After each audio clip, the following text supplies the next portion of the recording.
नमस्कार, स्वदेश विशेष देख रहे हैं आप। मैं हूं आपके साथ प्रशांत पांडे। स्मोकिंग करना भले ही आपकी नजर में थोड़ा कूल हो और आप घर के कॉमन एरिया और बाकी जगहों पर अपने कलीग्स हों, अपने दोस्त हों और अपने परिवार के लोग हों, इनके सामने आप इस तरह की स्मोकिंग करते हैं, तो यकीन मानिए आप अपने परिवार के लिए, अपने खास दोस्तों के लिए बिन बुलाए एक बड़े खतरे को दावत दे रहे हैं। जी हाँ, आजकल पैसिव स्मोकिंग एक बहुत बड़ा खतरा बनती जा रही है और ये पैसिव स्मोकिंग है क्या, जरा उसको समझने की कोशिश करते हैं। पैसिव स्मोकिंग दरअसल अगर आप स्मोकिंग करते हैं और स्मोकिंग करते वक्त आपके आसपास भी कोई मौजूद है, तो वातावरण में आपके स्मोकिंग करने से निकला धुआं न सिर्फ वातावरण में जा रहा है बल्कि ये औरों के लंग्स को भी नुकसान पहुंचा रहा है। और किस किस तरीके से नुकसान पहुंचा रहा है, इस पर हम आज चर्चा करेंगे, क्योंकि जो आंकड़े बता रहे हैं वो ये साफ तौर पर कह रहे हैं कि एक बहुत बड़ा खतरा पूरी दुनिया के सामने पैसिव स्मोकिंग का है। कई लोगों को ये शिकायत होती है कि साहब मैं तो स्मोकिंग नहीं करता, मैं तंबाकू का सेवन नहीं करता, उसके बावजूद सांस से जुड़ी बीमारियां और कई खतरनाक बीमारियां जो हैं वो उनको अक्सर घेर लेती हैं। कई बार उन्हें सांस लेने में तकलीफ होती है। तो ये जो शिकायत है वो पूरी तरह से पैसिव स्मोकिंग से जुड़ी हुई है और इसी पर खास चर्चा करेंगे हम। हमारे साथ इस वक्त बेहद खास मेहमान जुड़े हुए हैं। हमारे साथ हैं डॉक्टर कर्नल दत्ता साहब, जो कि एक बड़ी स्पेशलिटी रखते हैं और पूरी तरह से इस मामले पर अपनी राय रखेंगे। और इसके साथ ही देवेंद्र जी हैं, जो कि एक ख़ास एनजीओ से ताल्लुक़ रखते हैं और वो भी इस पर भली भांति रोशनी डालेंगे। लेकिन सबसे पहले डॉक्टर दत्ता, मैं आपके पास आना चाहूँगा। किस तरह से देखें इस पूरे पैसिव स्मोकिंग को, क्या होता है और किस तरह से हम बिन बुलाए एक बड़े ख़तरे को दावत देते हैं? नमस्कार। एक तो जो स्मोकर्स हैं उसको एक रेगुलर उनको अर्ज होता है या उनको ये होता है कि हमें स्मोकिंग करनी है। वो इस बात का कतई ध्यान नहीं रखते कि वो स्मोकिंग अपने सगे संबंधियों के सामने या अपने बच्चों के सामने कर रहे हो। तो ऐसे करते हुए वो अपने लिए तो बीमारी का जो है आगमन का उसके लिए होता ही है, और उसके साथ साथ जो उनके क्लोज एसोसिएट्स हैं या क्लोज कांटेक्ट वाले हैं, चाहे वो फ्रेंड्स हों या फैमिली मेंबर्स हों या बच्चे हों, वो जो स्मोक है वो उनके अंदर जाती है, वो इनहेल करते हैं। और ये इनहेलेशन जो स्मोक के साथ करीब 700 नॉन कैंसरोजेनिक प्रोडक्ट्स हैं जो कि हम इनहेल करते हैं ये स्मोक के अंदर, और वो जाता है हमारे लॉन्ग टर्म अफेक्ट करता है, हमारे लंग्स को डैमेज करता है, हमारे लिए स्ट्रोक का, हार्ट अटैक का और कैंसर का रिस्क है। और जो यंग लेडीज हैं उनके लिए बेसिकली इनफर्टिलिटी होना, रिकरेंट अबॉर्शन होना, ये भी एक रिस्क फैक्टर है।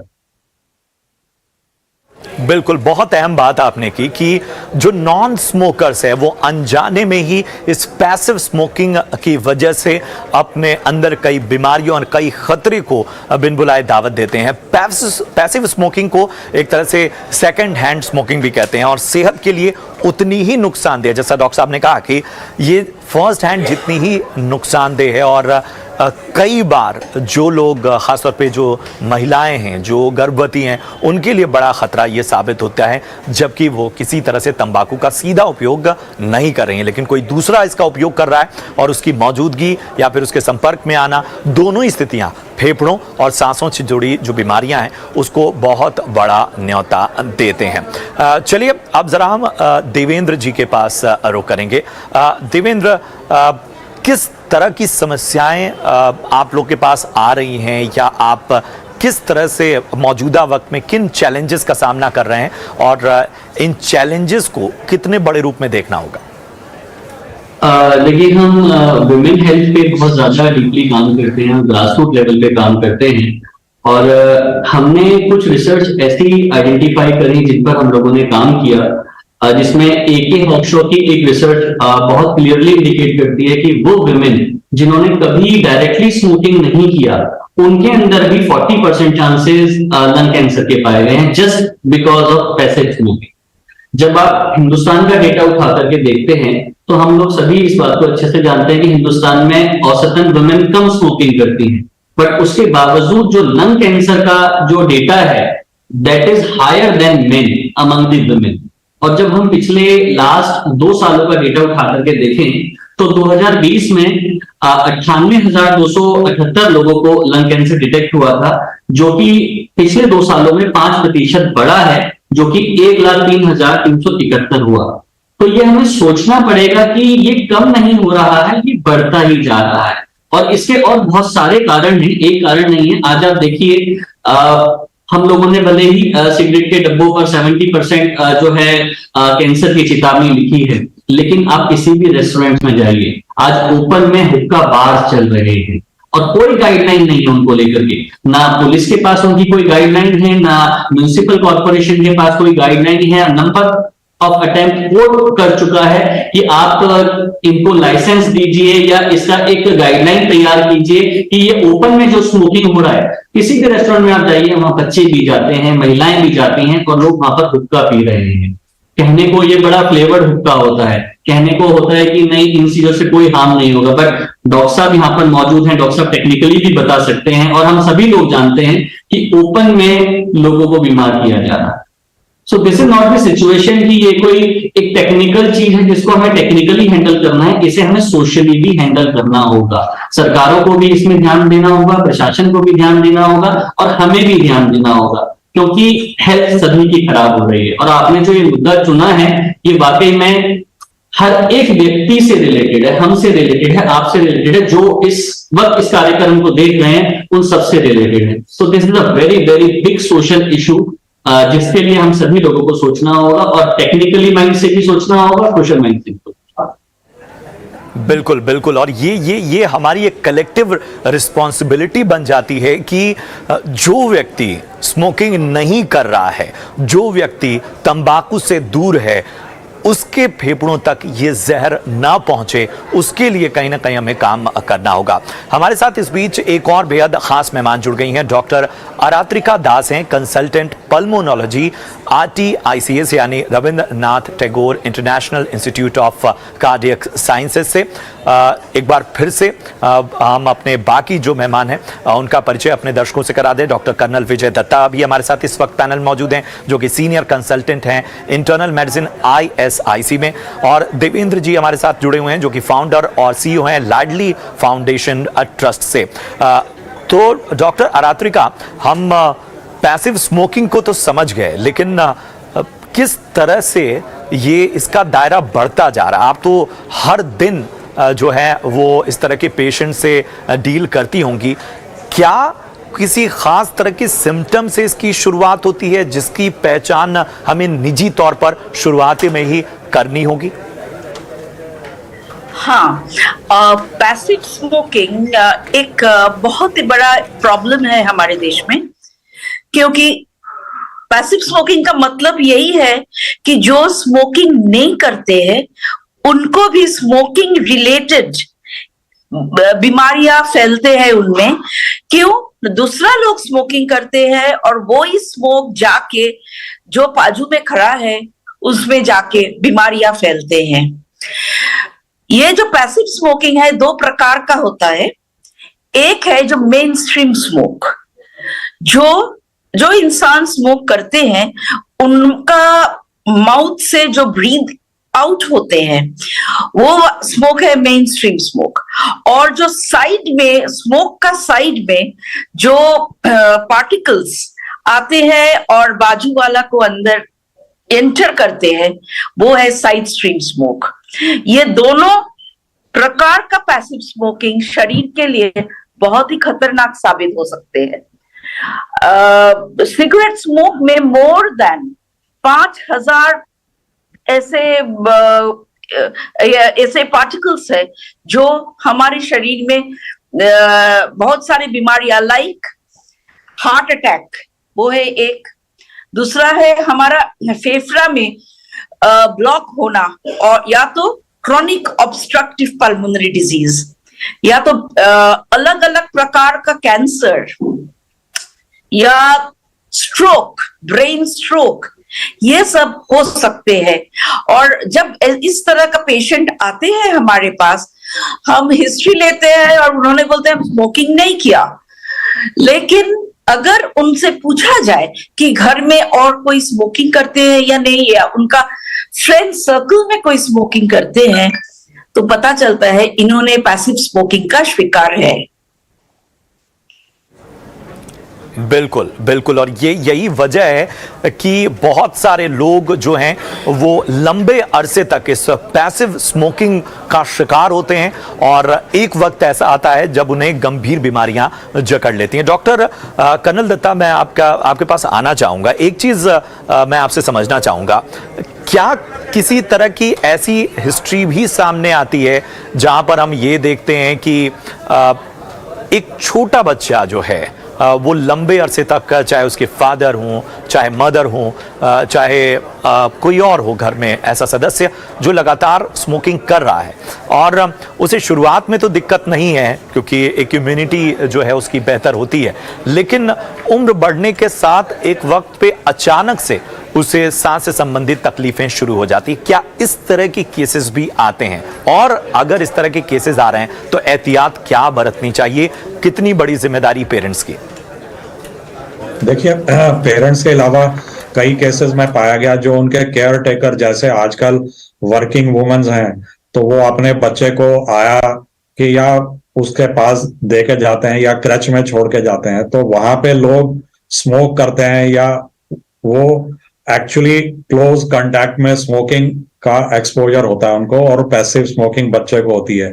तो इसके सिम्टम्स तुरंत तो नहीं आते, इसमें टाइम गैप और लैग फेज बहुत बड़ा है, और यूजुअली वही होता है कि बार बार चेस्ट इन्फेक्शन होना बच्चे को और या निमोनिया होना, यही यूजुअल कॉमन सिम्टम बच्चों के अंदर पाया जाता है। और लंबा टाइम ये बार बार होने से फिर जो है बच्चे चेस्ट इन्फेक्शन और जो है ब्रोंकाइटिस टाइप का हिस्ट्री लेके ही प्रेजेंट करते हैं।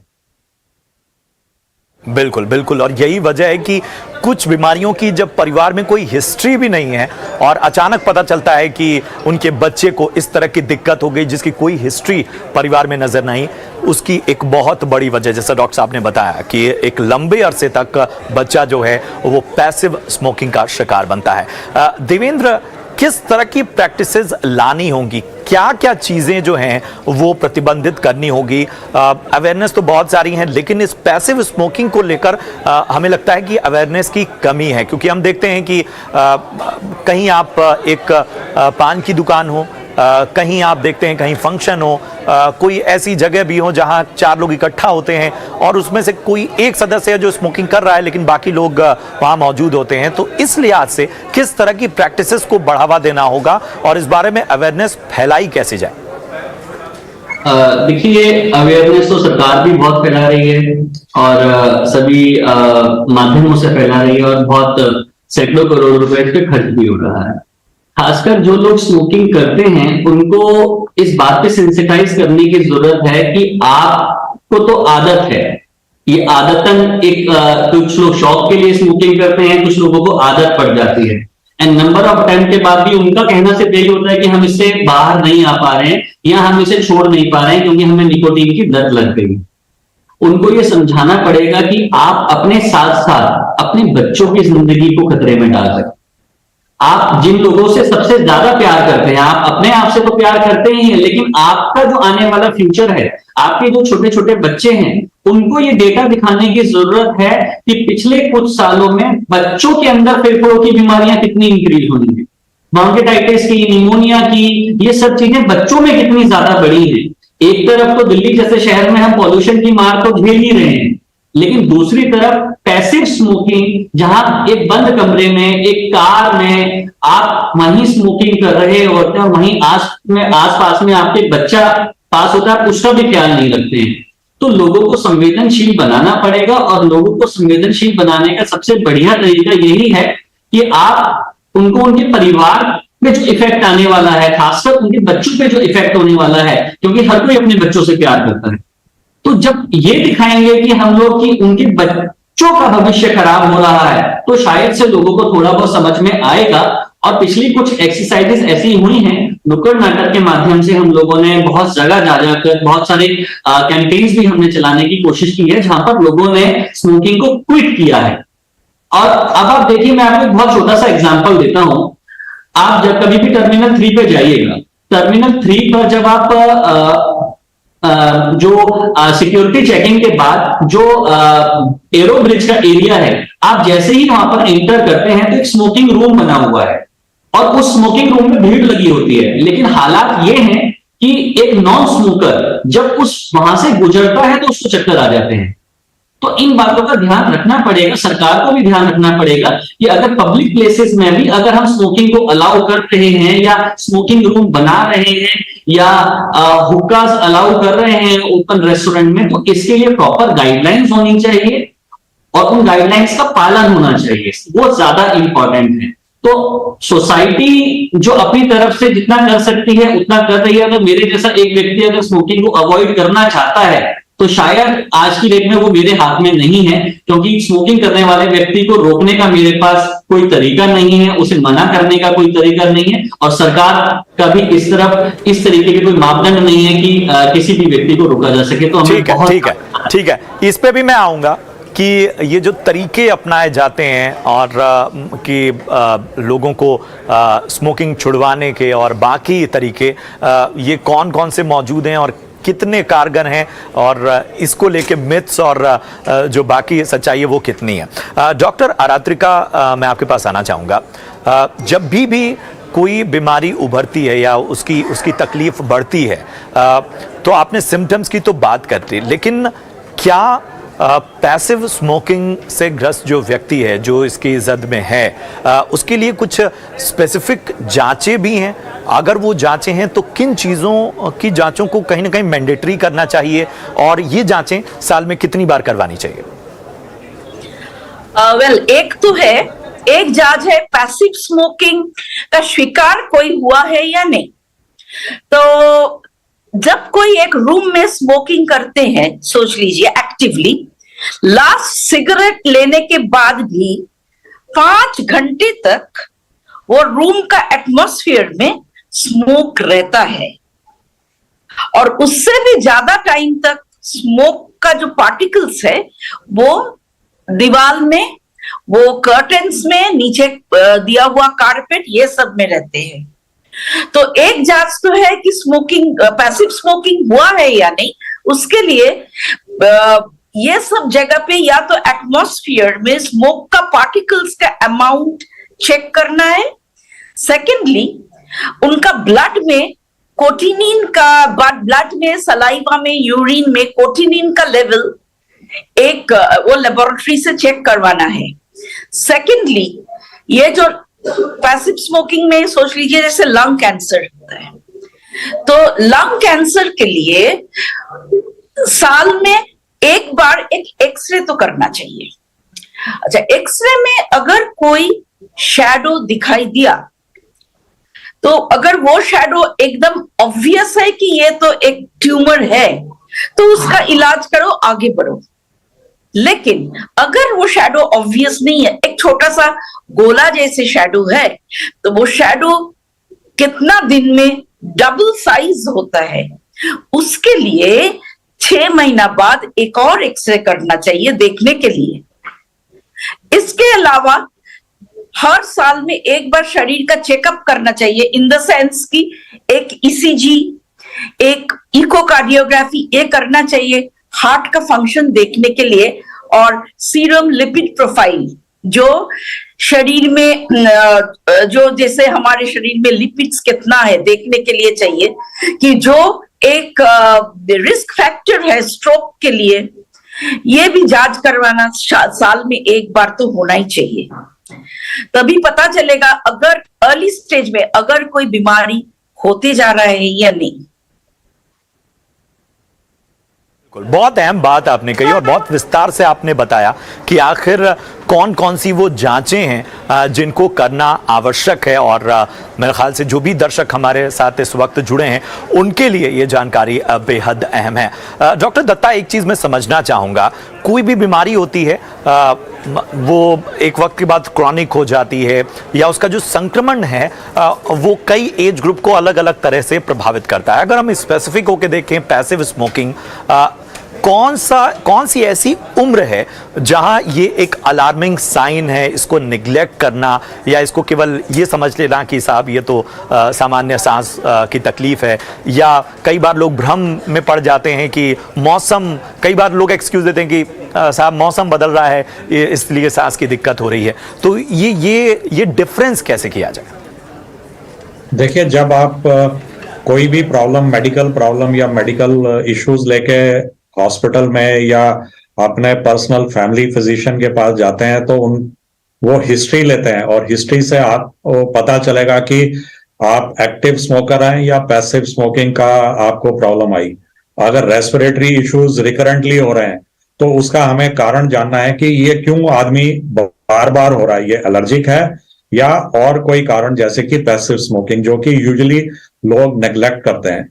वो बाद में हिस्ट्री देगा कि ये हमने पैसिव स्मोकिंग ये मेरे फ्रेंड सर्कल में करते हैं, या हम अपना जब स्कूल टाइम में लोग मेरे फ्रेंड सर्कल में ये हुआ, तो ये जानना और ये उनसे निकलवाने का जो ट्रिक है वो फिजिशियन के पास होना पड़ेगा, और वो हिस्ट्री से ही हम पेशेंट से ये, जब वो हमें हिस्ट्री देगा तभी वो लीड करके आगे हम बढ़ सकते हैं, और फिर आगे हम उसी के अकॉर्डिंगली पेशेंट को उसको एडवाइस कर सकते हैं। तो यूजुअली जो पैसिव स्मोकर है वो एडल्टहुड, अर्ली एडल्टहुड से मिडिल एज ग्रुप में ही होगा, और यूजुअली जो कैंसर का ऑनसेट है वो भी मिडिल एज ग्रुप में ही जाके ये शुरुआत तौर पे होता है। बिल्कुल, तो अहम इंसाइट्स जो हैं वो डॉक्टर दत्ता ने दिए कि आखिर ये जो फ़र्क है वो आप कैसे करें। देवेंद्र जी, इसके पहले की चर्चा में आप स्मोकिंग छोड़ने और इसके तरीकों के बारे में बात कर रहे थे, और इसमें साफ तौर पे कह रहे थे आप कि बहुत सारे बातें होती हैं इसे छोड़ने की, लेकिन इसे छुड़वाना इतना आसान नहीं है। लेकिन हम देखते हैं कि बहुत सारे सेंटर्स हैं, बहुत सारे तरीके अपनाए जाते हैं, ये कितने कारगर हैं और इसको लेके मिथ्स क्या है? देखिए, आपने जो पॉइंट रेज किया मैं उस पर भी आता हूँ, और लेकिन उससे पहले एक बात जरूर आपको बताना चाहूंगा, क्योंकि मैं एक सामाजिक संस्था से बिलोंग करता हूँ, एक सिविल सोसाइटी ग्रुप से बिलोंग करता हूँ। तो ये जो मुद्दा आपने उठाया ना, ये एक सोशल जस्टिस का मुद्दा है, सामाजिक न्याय का मुद्दा है। जितना अधिकार, जितनी लिबर्टी सरकार अगर किसी ऐसे व्यक्ति को मिल रही है कानूनन कि वो ओपन में या कहीं भी घर पे वो स्मोक कर पा रहा है, उतना अधिकार मुझे भी जीने का है। और जब आप सेंटर्स की बात करते हैं तो बहुत सारे मिनिस्ट्री ऑफ सोशल जस्टिस के अंदर नशा मुक्त भारत अभियान आता है, और उसमें बहुत सारे सेंटर्स डेवलप भी किए गए हैं। अभी कल ही की बात है, कल ही 25 सेंटर्स का उद्घाटन जो है माननीय गृह मंत्री जी की मौजूदगी में डॉक्टर अम्बेडकर इंटरनेशनल सेंटर में हुआ है, जहां पर लोगों को नशा छुड़ाया जाता है, स्मोकिंग छुड़ाई जाती है। लेकिन बात यह है कि सेंटर्स कितने हैं और पॉपुलेशन कितनी है। मुझे नहीं लगता कि इस पूरे देश में 300-400 से ज्यादा सेंटर्स होंगे, और स्मोकिंग करने वालों की पॉपुलेशन कितनी है। तो अभी हम जब इस बात पर आए हैं कि IRCTC केंद्र जो हैं, जहां पर जो कि मिनिस्ट्री के अंदर चलते हैं, उनकी संख्या क्या है, तो हम अगर परसेंटेज में जाएंगे तो 0.000 में कहीं जाकर के हमारा नंबर आएगा। तो वहां हम बहुत ज्यादा पीछे हैं, जहां पर इस तरीके की सुविधाएं समाज में मौजूद सरकार की तरफ से हो, जहां पर कि लोगों को स्मोकिंग छुड़ाने के लिए मेडिकल ट्रीटमेंट या दिए जाते हो, या फिर जो टेक्निकल चीजें हैं उनका सहारा लिया जाता हो। वापिस से यही बात कि इसका निदान सामाजिक रूप से ही किया जा सकता है। लोगों को साथ आना पड़ेगा, लेकिन लोगों को साथ आने के लिए सरकार का सहयोग, सरकार की गाइडलाइन, इस तरीके के कानून की बहुत ज्यादा आवश्यकता है, जहां पर हर व्यक्ति इस बात को कह पाए कि मेरे को भी जीने का अधिकार है और मैं भी अपनी बात को रखना चाहता हूं, और अगर आप मेरी बात नहीं मानते हैं तो मैं आपकी शिकायत कर सकता हूं, लेकिन इस तरीके की कोई प्रावधान नहीं है। बिल्कुल, बहुत बहुत दुरुस्त बात आपने कही कि ये दरअसल मुद्दा जो है वो सोशल जस्टिस का है और वाकई जिनका कोई दोष नहीं वो इसकी जद में आ रहे हैं, तो ये जिम्मेदारी हर किसी की है, संस्थाओं की भी है, सिस्टम की भी है और व्यक्तिगत तौर पे समाज के तौर पर हमारी भी। बहुत बहुत शुक्रिया करेंगे देवेंद्र जी। इसके साथ ही डॉक्टर दत्ता आपका भी बहुत बहुत शुक्रिया। डॉक्टर अरात्रि का बहुत बहुत धन्यवाद इस खास विश्लेषण के लिए और अहम सलाह के लिए। और चलिए जाते जाते जरा हम आपको बताते हैं कि आप अगर स्मोकिंग छोड़ देते हैं, सिगरेट का खर्चा बचाते हैं तो आप क्या कर सकते हैं। तो सिगरेट छोड़िए और निवेश कीजिए। सिगरेट पर सालाना औसत खर्च 40,000 है और यही 40,000 अगर आप इन्वेस्टमेंट के तौर पर SIP करते हैं, म्यूचुअल फंड में डालते हैं, तो आपके सामने आंकड़े हैं। एक साल में ये 40,000 44,800 हो जाते हैं। 2 साल में ये जो आंकड़ा है वो 50,176 रुपए हो जाता है। 3 साल में 56,198, 4 साल में 62,942 और 5वें साल में 70,495 रुपए। जी हाँ, 12% की जो एक मॉडरेट आपकी रिटर्न को हम देखें उस लिहाज से हमने ये आंकड़ा आपके सामने पेश किया है। और ये आंकड़ा इसलिए क्योंकि साहब सिगरेट पिएंगे तो सेहत जाएगी ही, हॉस्पिटल का खर्च बढ़ेगा। आप खुद सोचिए कि पैसिव स्मोकिंग इतना बड़ा हो गया है कि आप अपनों को, इसके साथ ही अपने दोस्तों, सभी को इस खतरे की जद में ला रहे हैं। तो सिगरेट छोड़ें, निवेश करें और अपने आसपास भी लोगों को स्वस्थ रखें। उम्मीद है ये चर्चा आपको पसंद आई हो। फिलहाल पूरी टीम को दीजिए इजाजत। आप देखते रहिए ET Now स्वदेश। नमस्कार।